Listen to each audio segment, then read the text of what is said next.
The First World War is about to end. An American soldier remembers how peace came. The morning of November the 11th, 1918, Harry met me about 100 yards from the battery position.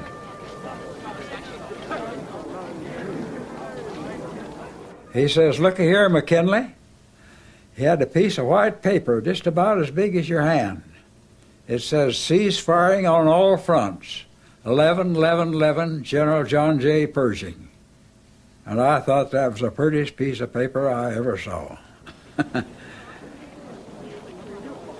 Words can't describe the feeling that have come over the men, not only me, but the rest of them.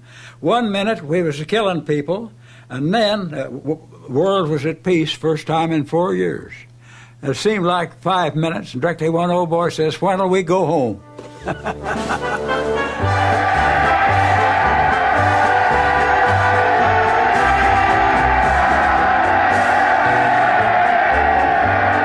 All along the Western Front, the soldiers who have been fighting each other share the joy of being alive. Je venais d'être blessé. Alors on est arrivé à l'hôpital. I'd just been wounded. We arrived at the hospital and they gave us coffee. The doctor came to see us. He said, "They've signed the armistice, boys." Then I threw myself on my bed and cried. I thought of my mother. She must know that we're alive. And when the piping is over and the war is won, and the flags are waving free, when the bells are ringing and the boys are singing songs of victory, and when we all gather round. As they celebrate, the crowds hope the world has learnt a lesson and that peace is here to stay. Oh, the lasses will be loving all the lasses. But over the next 20 years, that hope would fail.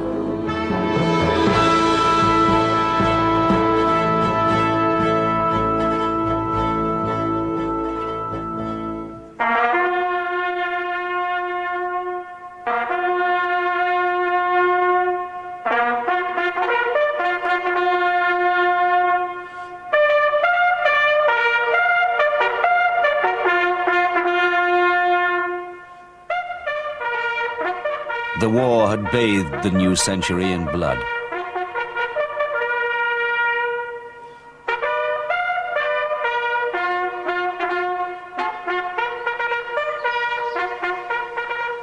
The endless fields of gravestones were a lasting reminder of the carnage.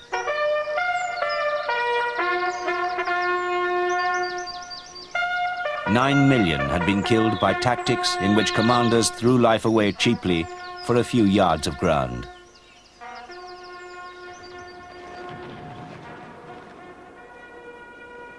A whole generation was traumatized by the horror of the trenches. What I thought about most was the pals that I'd left behind me who would never see home again. They gave their lives, and they didn't know what they were giving them for. They were giving their lives to end wars, which didn't end wars. Walter Hare had fought in the Battle of the Somme. I'd been one of the lucky ones. I'd survived, and I hoped and felt that this was the end of war for all of us.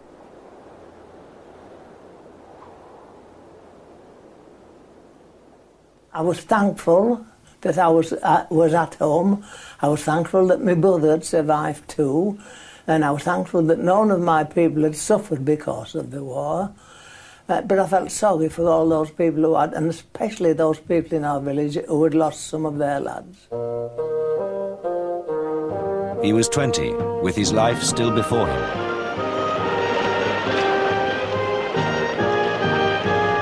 All the combatants felt the same emotions, whether their side had won or lost.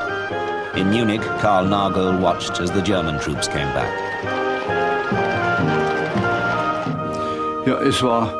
It was a relief for the whole nation that the war was over. We had to wait and see what the consequences would be. As a small boy, I was happy my father was home, that the family was together, and we counted on him to bring family life back to normal. He hoped he'd never have to fight like his father.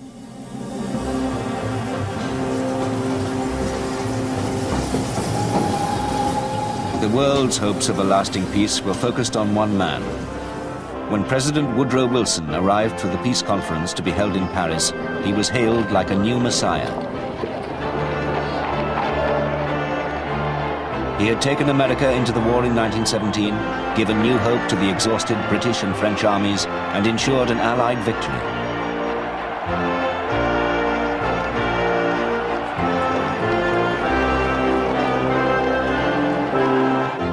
He doffed his hat left and right. He was very polite. Everyone shouted, "Long live America." We knew they were our saviors. So he was really acclaimed in Paris and everywhere he went.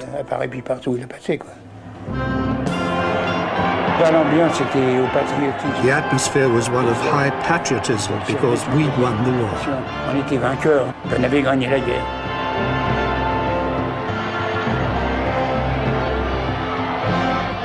Wilson promised the crowds who received him so rapturously a people's peace.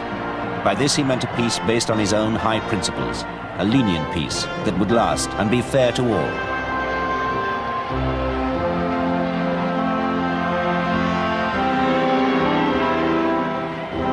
Other leaders, like Britain's Lloyd George and Francis Clemenceau, had a less idealistic sense of what their people wanted. They knew the popular clamor for revenge on Germany. As they negotiated the settlement to be signed at the Palace of Versailles, Wilson set the agenda. He wanted self-determination and democracy to be the guiding principles. An entirely new organization, the League of Nations, was intended to bring justice between countries. It was agreed in the Great Hall of Mirrors.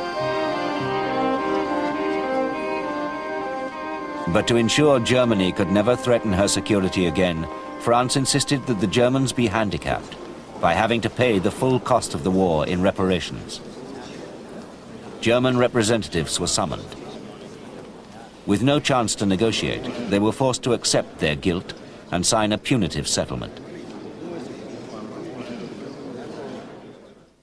Nachdem die Bedingungen des Versailler Vertrags bekannt geworden waren, when the terms of the Treaty of Versailles were announced, the German people were dismayed about the conditions that were imposed, dismayed at everything that was expected of us, dismayed at the payments we had to make, that were sure to lead the German nation to ruin.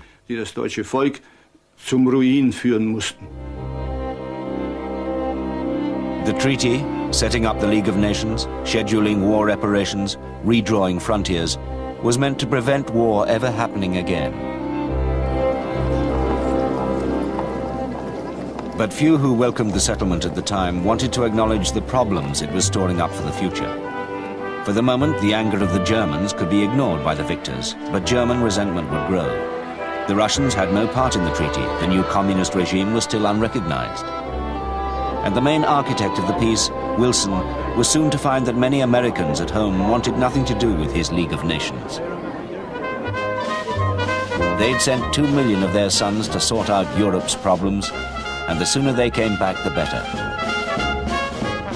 McKinley Wooden's regiment headed for the docks.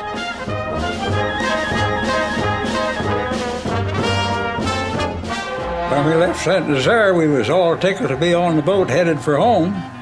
The boys was all glad to get on it, and it started out, one looked over his shoulder and said, "I love to see France over my shoulder."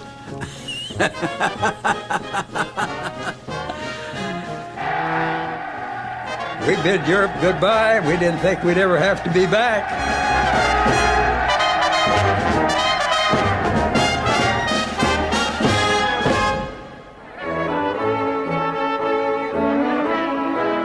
Returning British soldiers were also happy to put the continent of Europe behind them.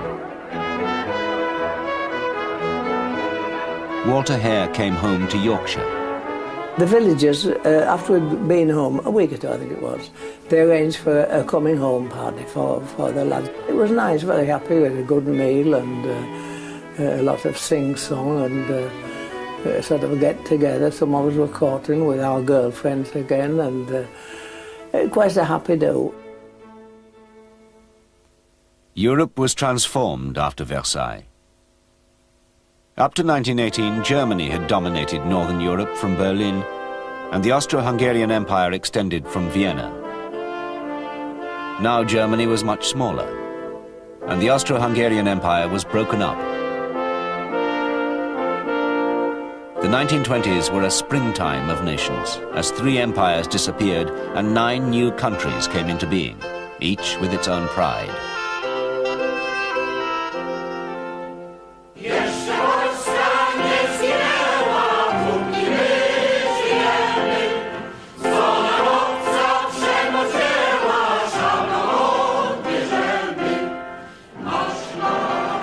In Warsaw, Poles proclaimed their independence, led by Marshal Pilsudski.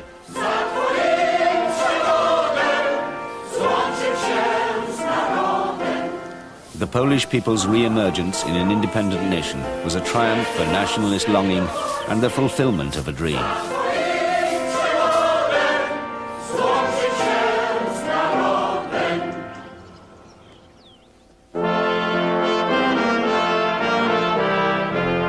Other new nations emerged from the wreckage of the Habsburg Empire. Yugoslavia was a compromise. The Serb, Croat, Slovene and other peoples it contained temporarily suppressed their old feuds in one independent kingdom.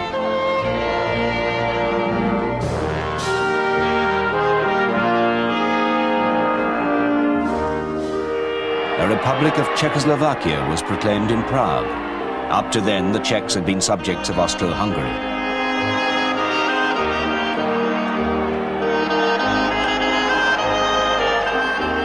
Jiří Sturza saw the change of power. A takhle nějak odpoledne, ve všední den, když už jsem byl doma ze školy, it was a weekday afternoon. tak jsem šel s mojí I was back tetou, from school and my aunt took me down to the main jsme šli street. dolů na hlavní ulici, na hlavní silnici. No There a, was a big crowd there and we met our neighbour, a no a police spousta inspector. lidí chodila a potkali jsme policejního inspektora, He našeho asked my souseda. aunt, Madam, Takový starší have you pán heard s the news? knírkem pod nosem, No, I haven't. který povídá tetě, Well, jestli pak we víte, have no paní, co Austrian nového? Empire anymore. We have our own No, state. nevím. Už nemáme Rakousko. Už máme vlastní stát. The man who'd worked unceasingly for Czech independence, Thomas Masaryk, came back from exile. Masaryk believed democracy could unite all the peoples of Czechoslovakia, including the German speakers in the Sudetenland region next to the German border. His granddaughter was at the station. There was many people all screaming, cheerful, embracing each other, weeping. And of course, and I have asked, well, why? Why do you weep? Everybody is so happy. And she said the only word, we have freedom.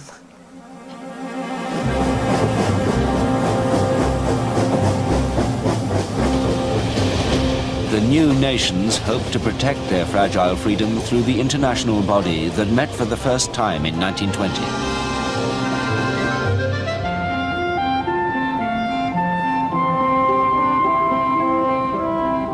The League of Nations held its first meeting in a Swiss hotel. Its supporters shared an optimistic belief that a new era of international relations was beginning.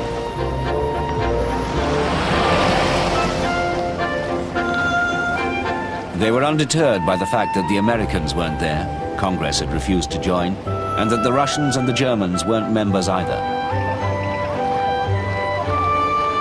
They believed the League could replace the bad old world of secret diplomacy with open discussion.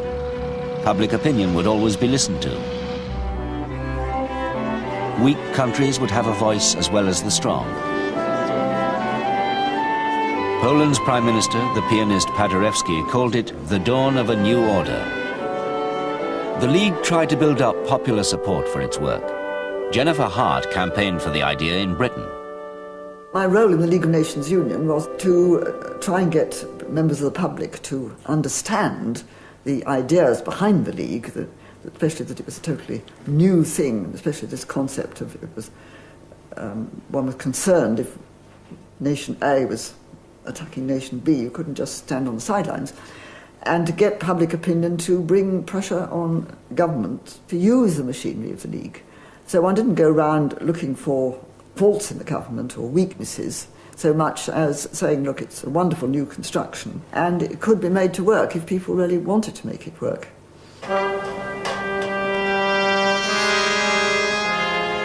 Many saw the first priority as disarmament. If the League could only get nations to agree to reduce their weapons, then the threat of war would be removed. Germany was almost completely disarmed in the early 1920s as a condition of Versailles. Though Britain, the United States and Japan agreed to limit their navies, the World Disarmament Conference, so many expected, was constantly postponed. But the League of Nations did begin to put another Wilsonian ideal into practice: self-determination. For the first time, some minorities were given a chance to choose which country they wanted to be in. Plebiscites were held in several regions that had been part of Germany. On the border of Denmark and Germany, people voted to be Danish.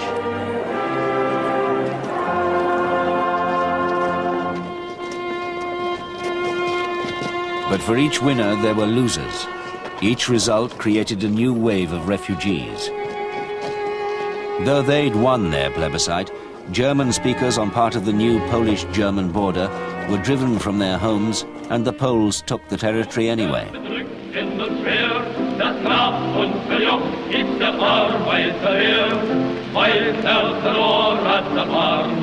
To Germanize, the Poles had seized what was rightfully German. The sense that they'd been robbed only added to German grievances. They'd seen their territory reduced. They'd been forced to pay back the cost of the war in installments that could last till 1988. And their economy was soon crippled by hyperinflation. Prices rose daily, not just by a few marks, but hundreds, thousands, hundreds of thousands.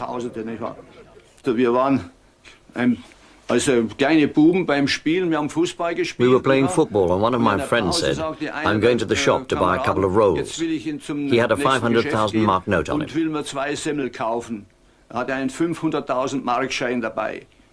But he only came back with one, because a roll now cost 400,000.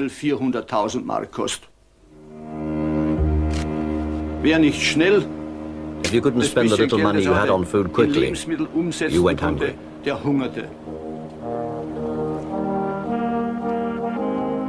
The German economy remained weak. Then it was devastated by the Depression after 1929. Over 6 million were unemployed. The Germans blamed the dictated peace for their troubles.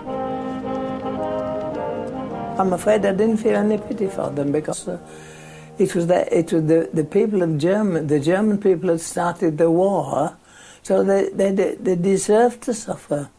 Because we hadn't started it, we'd had to suffer something they had nothing to do with. So what I was concerned was to get back to normal life again and forget Germany. It had been so unpleasant that we didn't have much pity for them. We were sorry for them, but we'd say, tough, they've got what they deserve. They were hard on the countries they'd occupied. They did things that were too horrible. They gave hell to everybody in the invaded countries.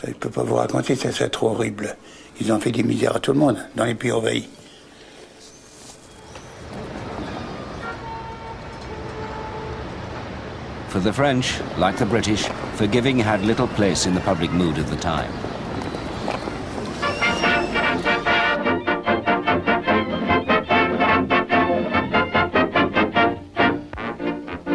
Enjoying the peace they felt they deserved, the French were preoccupied with their own recovery.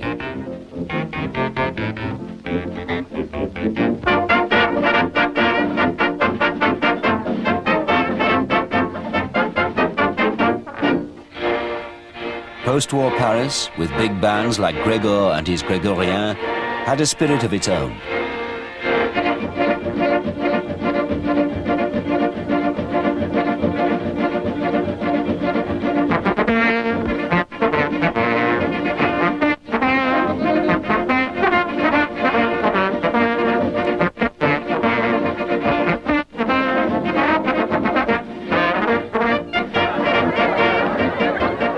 Was a spirit in which German grievances and requests to pay less in reparation got short shrift.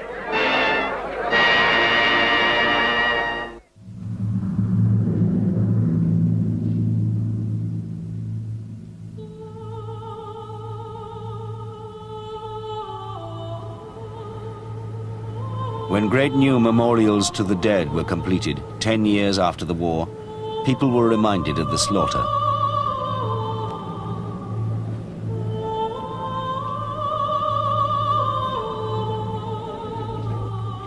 A stream of visitors made the pilgrimage to the recent battlefields in France and Belgium to see the trenches where a generation had fallen. The war still haunted the minds of those who had fought in it. The dreams were, some of them were pretty horrible. Sometimes you dreamt about getting through the barbed wire, and sometimes you dreamt about seeing Germans approaching with fixed bayonets, and other times you could see the ground being swept in front of you with German machine guns, and you're being told you're going to advance over that ground, which was a shocking feeling. A new wave of novels and films rekindled the sense of horror. In All Quiet on the Western Front, ordinary soldiers discussed the absurdity of war. Well, how do they start a war? Well, one country offends another. How could one country offend another? You mean there's a mountain over in Germany gets mad at a field over in France? Well, stupid, one people offends another. Oh, that's it. I shouldn't be here at all. I don't feel offended. It don't apply to tramps like you. Good. Then I can be going home right away. You just try it. Yeah, you want to get shot?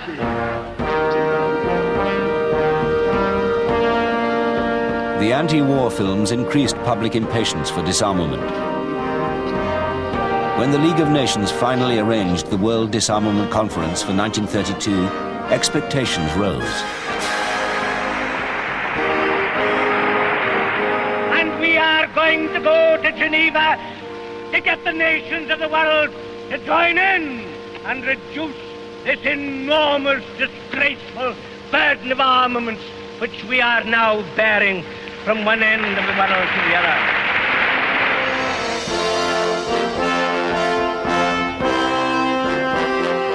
In Geneva, the conference took delivery of mass petitions collected from around the world.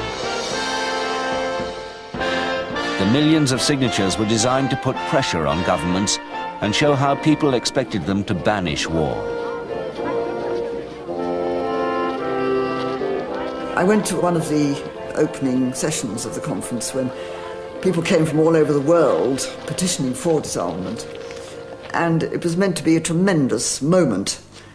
We all had great hopes that there really was going to be very substantial disarmament. Australie, 1102,108. Australia, 112,108. And Fiji, the final tally was announced as the conference began. United States of America, 1,135,453, and Hawaii, 130. There are lunatics in every country who really want the attempt to organize peace to be abandoned.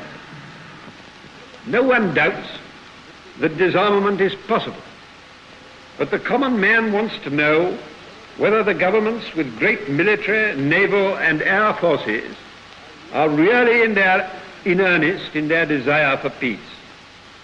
If they are, a disarmament treaty can be framed.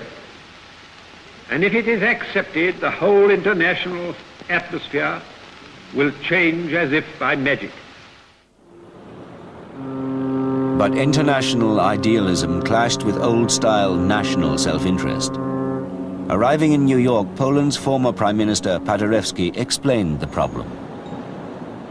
Mr. Paderewski, what is your opinion about disarmament and the recent efforts in order to eliminate the possibilities of war? It's a very good intention, very fine idea, but a very difficult task. Everyone expects the other fellow to disarm, but is not ready to disarm himself.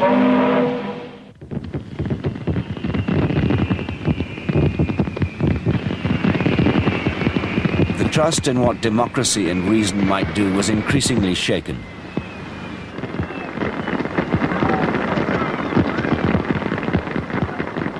The Germans, still bitter at their treatment, brought a new leader to power, Adolf Hitler. Karl Nagel, now training to be a policeman, saw him in Munich. I stood in the crowd as Hitler drove past. When he saluted us, we hailed him and shouted.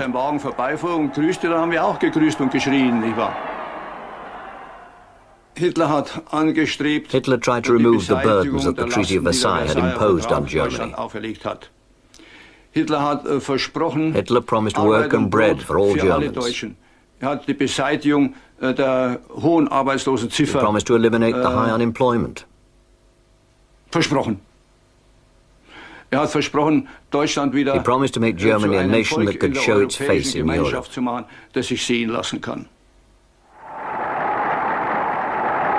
The Italians, also dissatisfied with the peace, were given the same assurances. Mussolini promised them a new Roman Empire.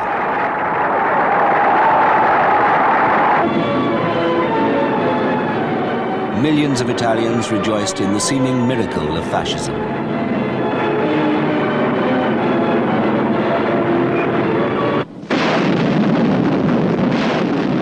In 1935, Mussolini's forces invaded Ethiopia. The Ethiopians and their emperor stood no chance against a modern army. Though the League of Nations issued resolution after resolution, the Italians defied them. The League of Nations, a grave disturbance. Today, Haile Selassie comes to plead for his lost empire. He wants them to make Mussolini give up Ethiopia. His Majesty Negus Haile Selassie. I call upon the first delegate of Ethiopia. Italian newspapermen are ready for an outbreak against the emperor whose country their country has taken, waiting for his first word. On the platform. Monsieur le Président. Monsieur le...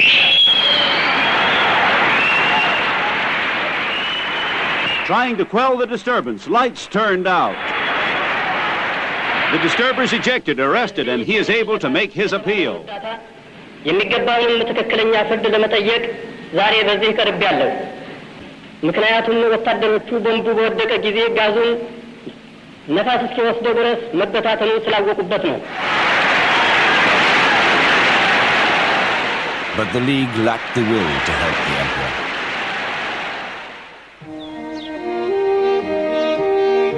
The failure to save Ethiopia came just as the League moved into new headquarters, a monument to the dream of Woodrow Wilson.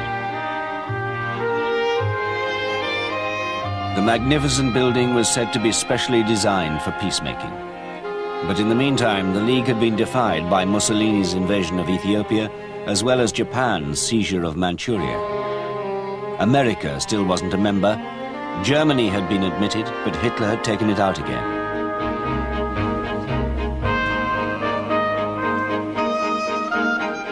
In a League film made to enlist public support, an official listed the backlog of work. Political problems are dealt with by the Council or the Assembly, and for this purpose, the political section prepares the work and executes the decisions. Here are some recent problems: the Sino-Japanese disputes, the Ethiopia-Italy disputes, the Charco disputes, the Lutetia disputes, the problems of Danzig, the settlement of the Assyrians, the Saar plebiscite, and the return of the territory to Germany. With the League's failure to deal with the dictators, the idea of disarmament was dying. At the new home of the League of Nations in Geneva, the chief news is of nations arming. It is announced that Britain will spend more on armaments. Why? Because the whole world is arming. Japan demands parity on the sea with Britain and the United States. She wishes to supplement her great military strength by greater sea power. Germany is building aeroplanes, commercial craft, but perhaps convertible. Her right to rearm is being tacitly recognized. Aeroplanes for Italy, thousands of them lined up in spectacular array. Mussolini has fostered an air force which challenges comparison with the finest in the world. France maintains her military strength, trains artillery, mechanizes her powerful army. France demands security and will not disarm. And Britain, long content with dominance on the sea, contemplates bigger estimates for all three services. Only the United States kept out of the new arms race. The cattle prowl and the coyotes howl out on that great divide. I never done no wrong. McKinley Wooden was now farming in Kansas. Down the trail I ride. I was in the feed and grain business long about that time. I handled a lot of livestock on the side. Had the best feedlot in the county. People thought that the world was at peace, and they was awful glad it was. We wasn't interested in any foreign countries at that time, mister. We was interested in our own selves and at home. In Washington, Senator Nye spoke for the isolationists. Americans want no more war.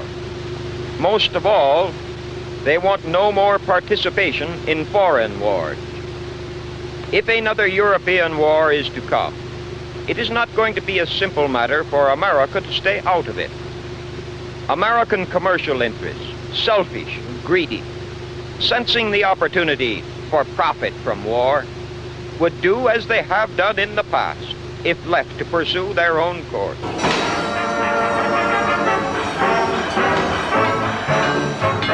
In Europe, the fear of a new war was growing all the time. Winston Churchill, then a political outsider, took part in a radio series about the causes of war. I'm afraid that if you look intently at what is moving towards Great Britain, you will see that the only choice open is the old grim choice our forebears had to face, namely, whether we shall submit or whether we shall prepare. This truth may be unfashionable, unpalatable, no doubt unpopular, but is it the truth?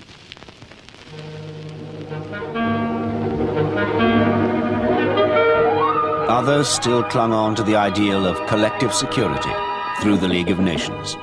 They made a film shown in thousands of cinemas.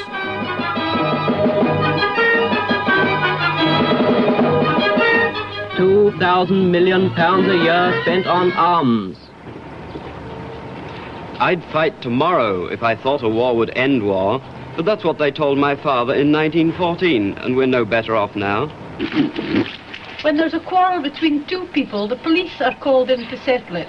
Why can't the League of Nations be strong enough to settle disputes between two nations? Permanent peace can be secured by discussion. I've no quarrel with Frenchmen or Germans or Russians or anybody else for that matter. So let's be sensible and work together for peace by reason. Write to your MP.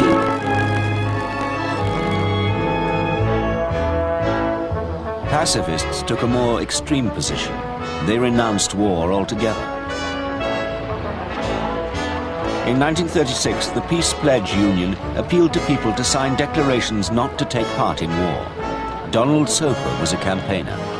It was comparatively easy to persuade an audience of the rightness of what you were asking them to believe, and also, to some extent, dangerously easy to ask them at that point to sign along the dotted line. We had a great deal of immediate conversion. The problem was to maintain the ardor and spirit of it when the workaday problems associated with it became more complicated and more difficult. Maintaining the ardor and spirit of pacifism was also more difficult because of the civil war in Spain. A nationalist revolt led by General Franco and backed by Hitler and Mussolini raised fears that more of Europe would fall to fascism.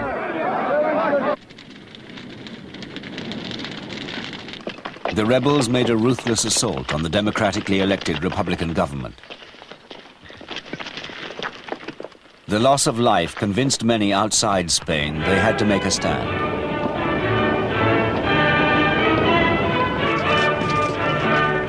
Thousands of volunteers, many of them communists, flocked to join the International Brigade and fight fascism.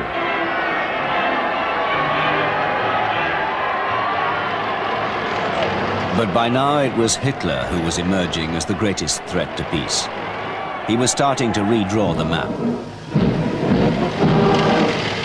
Since the Treaty of Versailles was signed in 1919, there have been only a few really momentous days in the history of Europe. Today comes another such mighty moment, as Hitler's bomb bursting finally carries Nazi expansion across the borders of Germany into the land of his birth. All the talk about the best way of avoiding war was being overtaken by Hitler's actions. Karl Nagel had now joined the new German army. I sat on my horse just short of the border. At 8 o'clock, the barrier went up. Our army band marched ahead with fife and drum. The Austrians stood in crowds beyond the border. They greeted us, waving swastika flags and chanting loudly, "One people, one empire, one Führer." Ein Volk, ein Reich, ein Führer. Es war ein erhebendes Gefühl. It was an uplifting feeling. Brother Nation was finally reunited with Brother Nation. Brudervolk wieder vereint zu sein.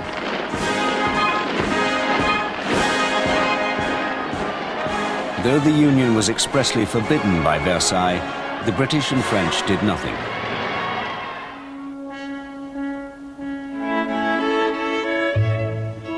Germany's new neighbor, Czechoslovakia, remained the most successful of the states created after 1918.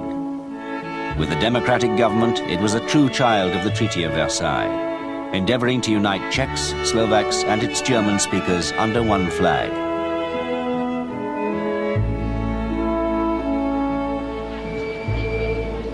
Prague was the thriving capital of a country which had the strongest economy in Central Europe, based on the industry of the old Austro-Hungarian Empire.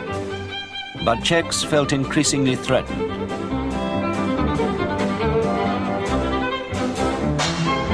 They knew they were now in Hitler's sights, as a country where, as he saw it, Slavs ruled Germans.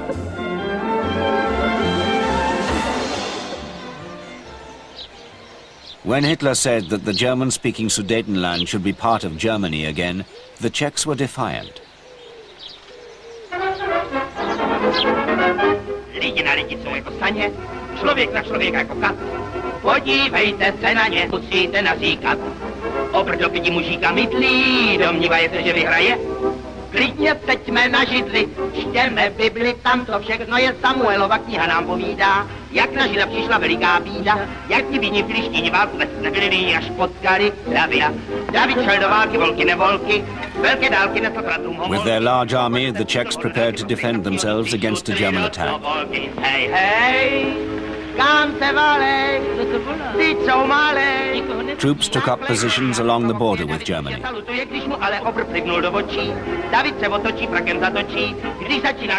They strengthened their defenses, and they expected Britain and France, the strongest remaining democracies, would come to their aid. Joseph Beldar worked on the bunkers. Mezi náma byla nálada fantastická, my jsme si uvědomovali, the morale amongst us was fantastic. Přispíváme k obraně vlasti. Ať jsme nebyli vojáky, tak to we knew we were helping with the defense of our country.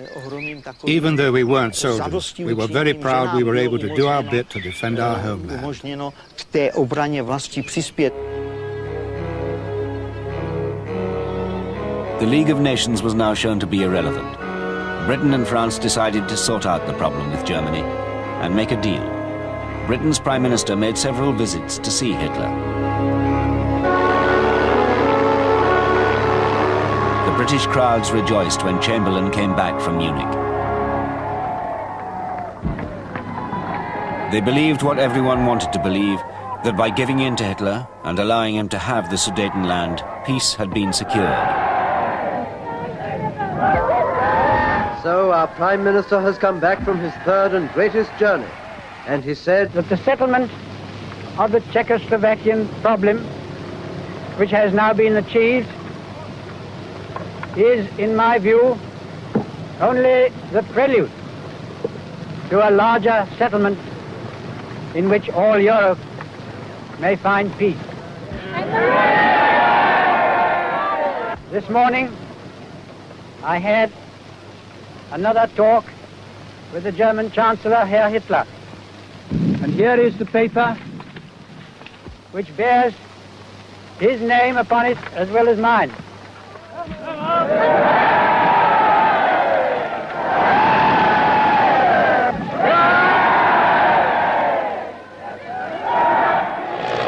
France's Prime Minister Daladier also flew home from Munich.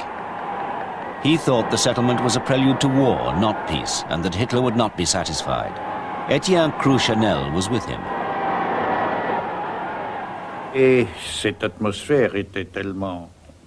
The atmosphere was so oppressive when we arrived at Le Bourget that when we saw this huge crowd, we thought they must have come to hiss and boo us.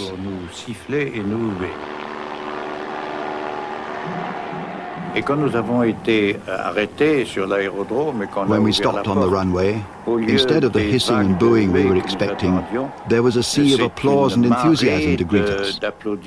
This was impossible for us to understand. Daladier turned round, I can still hear him, towards the man nearest to him and said, "But these people are mad." It was the high point of wishful thinking. The people of France and Britain were elated and relieved. But the Czechs felt betrayed. The League of Nations had done nothing for them. Czech speakers in the Sudetenland had to choose between living in Nazi Germany or fleeing their homes as refugees.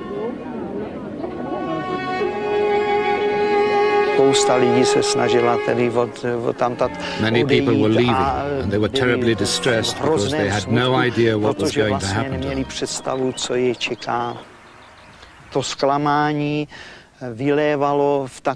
The disappointment overcame us. We cursed our Western allies, especially the French and the English. 10 days after Munich, German troops crossed the Czech border into the Sudetenland.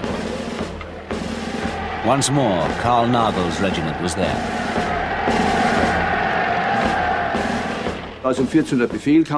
When the order came at 2 o'clock to march in peacefully, we loaded up the vehicles, got on our horses, and marched over the border.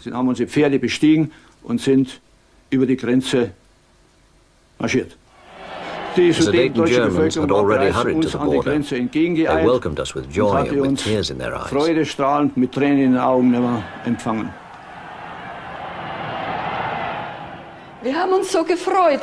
We were so happy we cried. We were scattering flowers, we were completely overjoyed. I have to say it, or I'm not supposed to say it, but this was the happiest day in our lives for the whole family.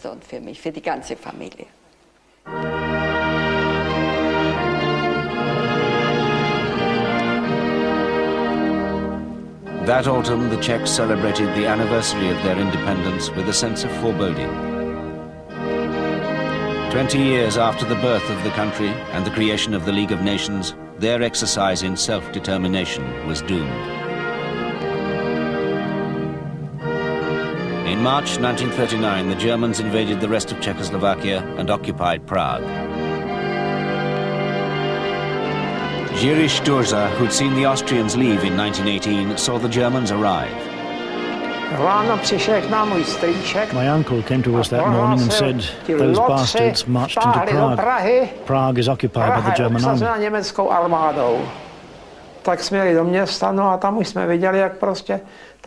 We went into town and saw that the German armoured vehicles and troops were there. What could we do? Nothing. We couldn't fight them with bare hands. Co se dalo dělat? Nemohli jsme dělat nic. S holýma rukama jsme proti ním nemohli vystoupit. The fact is, though, people shook their fists at them. Lidi prostě na ně hrozili a že je prostě ti Němci to chápali. The German-speaking Czechs, and I think even the soldiers felt embarrassed. To chápalo trapně, že ty Němci museli snad dojem, že prostě tady jsou nenáviděni. To museli vidět.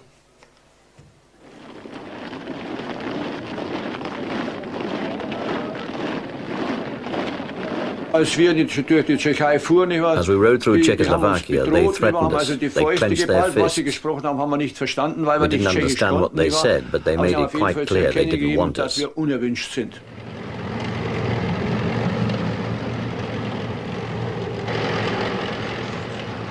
The independent nation, born in 1919, no longer existed. Hitler had now occupied a neighboring country without even pretending he was reuniting German people. In this historic hour, the fate of Europe and perhaps the whole world trembles in the balance. The map of Europe, which has been so ruthlessly changed during the recent years of so-called peace, has now become increasingly a matter of vital interest to each and every one of us. Austria and Czechoslovakia, not to mention Abyssinia and Albania, have changed hands with appalling facility. Throughout this time, Britain has held tenaciously that there is no problem that cannot be solved by peaceful negotiation. Were this opinion shared by the Chancellor of the German Reich, it would not now be necessary for Britain to stand to arms and cry halt. Aggression must be stopped. The Germans did not halt, and by now, in the summer of 1939, any hope that the problems could be solved by negotiation had gone. So beseitigte man Grenzen, mit denen die Hassapostel von Versailles glaubten, deutsche Volksgenossen vom Deutschen Reich trennen zu können. That September, German troops invaded Poland. Karl Nagel reached the last stage of his journey to war. On September the 1st at 4 a.m., we prepared to attack. My first experience of the war was when one of my unit was shot off his horse by a Pole. I thought, now we're exchanging fire. Now it is war.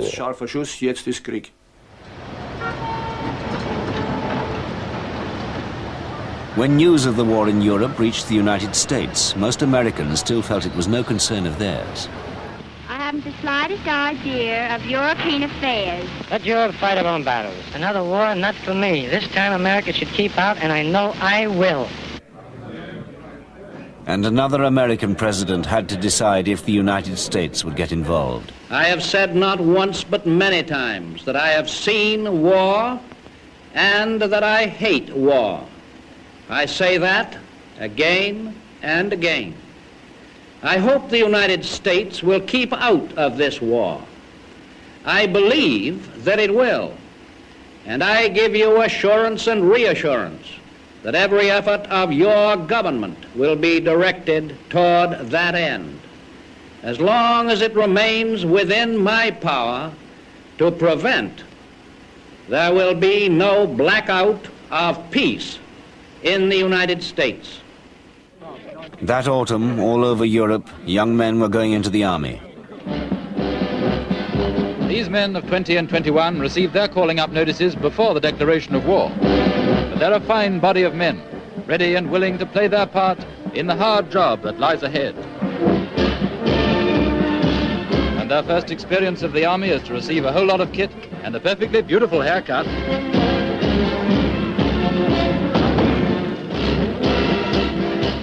Walter Hare, who'd fought at the Somme, now had a son of 16. When I saw there was another war, I felt pretty down. I thought we'd wasted our time. I was most concerned because my son was growing up and he'd soon be military age. It's not fair. It's not fair that I did my bit and now that my son is going to have to do what we failed to do. Les anciens combattants se refusent à l'idée d'un calvaire qu'ils voulaient épargner à leurs enfants. Marcel Batreau, who'd fought at Verdun, had no children, and he was called up again, aged 44. I would never have thought that we'd be stupid enough to go to war again. We behaved like someone whose neighbour is a thief, who knows he'll steal from him, but who doesn't lock his door. That's how it was. They attacked us by surprise, and we weren't ready. Mais eux, ils avaient ferme intention de nous attaquer et nous attaquer par surprise alors qu'on n'était pas prêts. I never thought I'd be called up again 20 years later. I just didn't think of that. I was very sad when I received my call-up papers. I said, those bastards.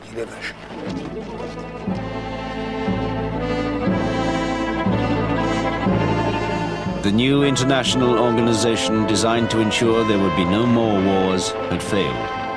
It was to be tried again with the United Nations in 1945. Before then, another 55 million lives would be lost in another world war.